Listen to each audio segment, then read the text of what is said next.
Hey everyone, hope you're having a wonderful day, and thank you for watching Make Money Online. So, 1 million people saw these lies.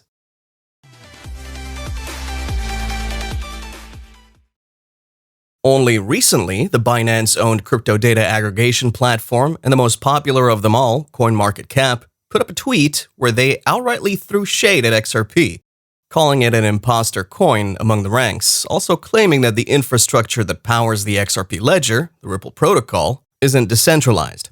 And not long after, the entire band of XRP warriors came swooping down on them. Guys, over 1 million people saw that. So, have they been telling us all lies? What's this secret that only the elites know about? We're here to find out. Okay, as an aside, I just bought a very insignificant, very small amount of Luna, as they've just resumed trading, specifically on the Luna to BUSD pair on Binance. Whoops, almost missed that one. Looking at the top of the screen here on the scrolling marquee, it says Luna and USD trading resumed. Please understand the risks involved and trade with caution. Now, this isn't financial advice, but if you ask me, I'd say buy into Luna some tiny portion from a personal point of view. Maybe like $10 worth or some amount you can afford to lose, and just gamble on that. Because as you've seen here, there are risks involved and you should trade with caution. In other news, the Terra CEO proposes a new plan to help the USD stablecoin recover its dollar peg through a hedge fund from investors who would be buying the coin at a 50% discount if they do so right now. Other key players in the game, such as Binance CEO CZ, stretches an arm of support under the one rule that Terra Labs, the team behind the Terra and Luna and UST project, would offer the general public more transparency. Now, isn't that ironic? It's as if to say CZ and his companies, Coinmarketcap and Binance, offer the same level of transparency. In all honesty, I don't think so, but it is what it is. For now, don't forget to subscribe if you haven't already, hit that bell notification, and of course, check out the description section for some useful links. So we might be having yet another big run with XRP, again. As 1 million people saw this, and 1 million people retweeted this, trust me, the rate at which the Coinmarketcap team got served by the XRP community is only a reminder that this community is not one to mess with. I haven't seen members of the XRP Army so pumped up, at least not in a while. It's been a while since we've seen the entire XRP community going all out on a single entity, since news of the Hinman 2018 Ethereum speech was disclosed. And this might be your first time catching a glimpse of it, that is if you're new to this channel or the XRP bandwagon. So, some time ago, Coinmarketcap, the aggregating data platform, went ahead and posted these misleading tweets regarding XRP and Ripple, which over 1 million people saw. And even though the tweet was later deleted, it wasn't deleted from the psyche of the myriad of crypto and XRP fans who had already seen it, given that nothing really disappears on the internet. Moreover, it shows how much bias has been placed on Ripple Labs and its native asset XRP by Coinmarketcap for years under the hood. No wonder there are rumors for data manipulation.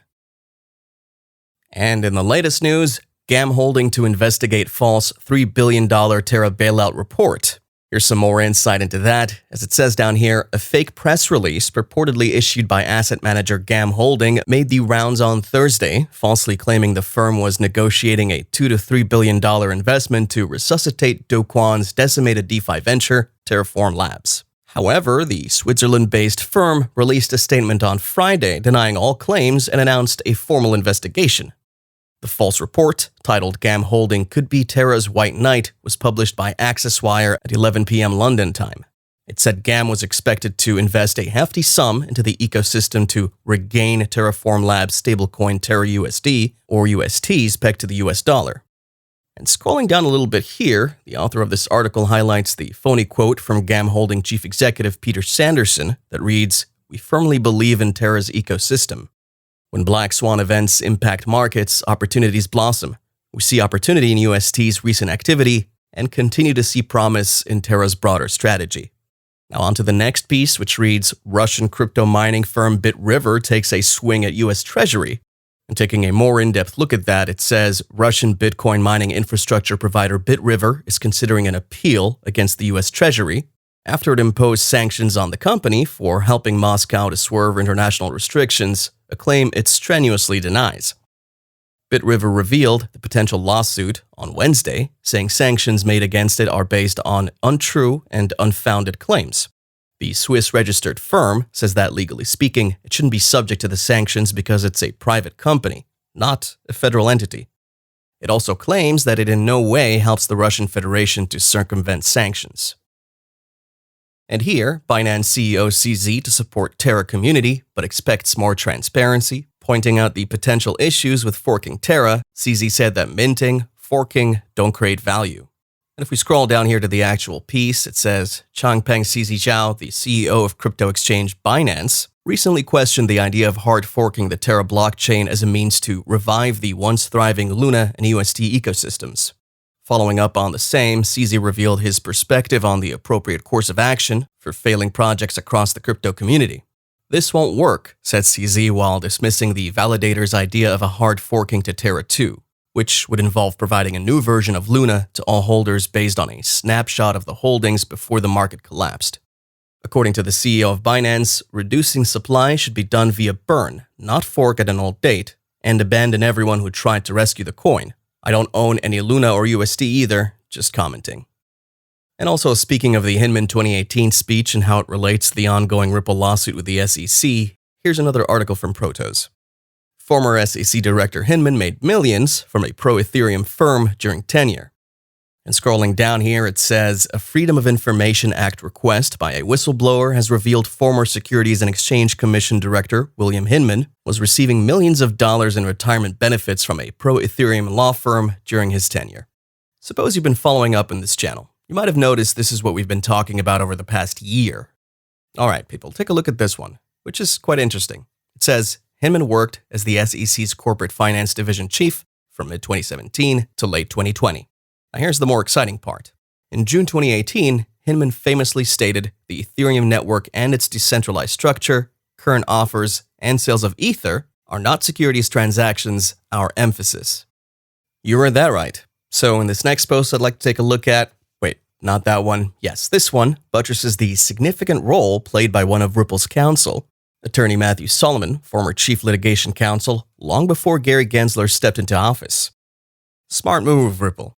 More like recruiting your opponent's topmost ex-strategist to bring them down. Rest assured you'd be at more advantage by virtue of insider information.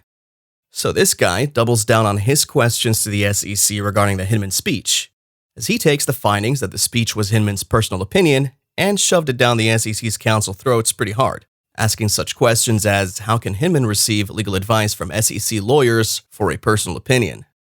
This seasoned litigation attorney makes a veteran move in responding to the SEC just as he argues that only Hinman has the standing even to raise the privilege and not the SEC. Guys, this is a dicey one for the SEC, and just as attorney Jeremy Hogan rightfully states, it is indeed good legal work to take an issue down to a basic premise. Is this even the proper party to object? And this doesn't seem right in more ways than one. First, the SEC tried to demonstrate that Hinman delivered this speech based on his personal opinion and not the Commission's thoughts. However, he sought input from his colleagues at the SEC on the best way to package his remarks so it doesn't come off as unfair to Ripple.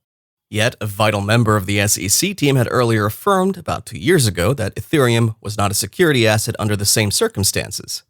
What does this mean? Hinman consulted these colleagues to help package his earlier statement.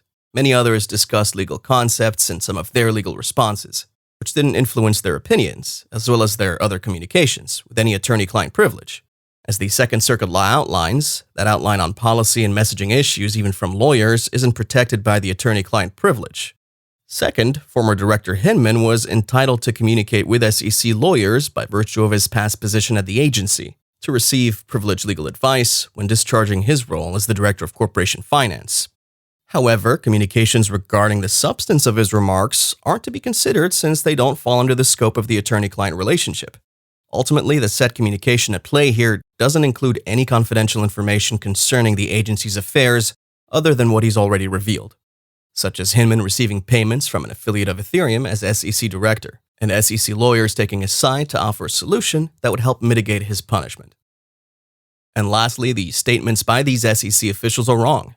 I'll tell you this, suppose the SEC can establish the element of the privilege, which it can't. The SEC at most would have identified a privilege claim that it lacks standing to assert, because the right to that at that point would then belong to the former SEC Director of Corporation Finance, William Hinman. That's all I got for today, folks. Thank you for watching the video. If you enjoyed it, hit the like button. Don't forget to subscribe. And as always, we'll see you in the next video.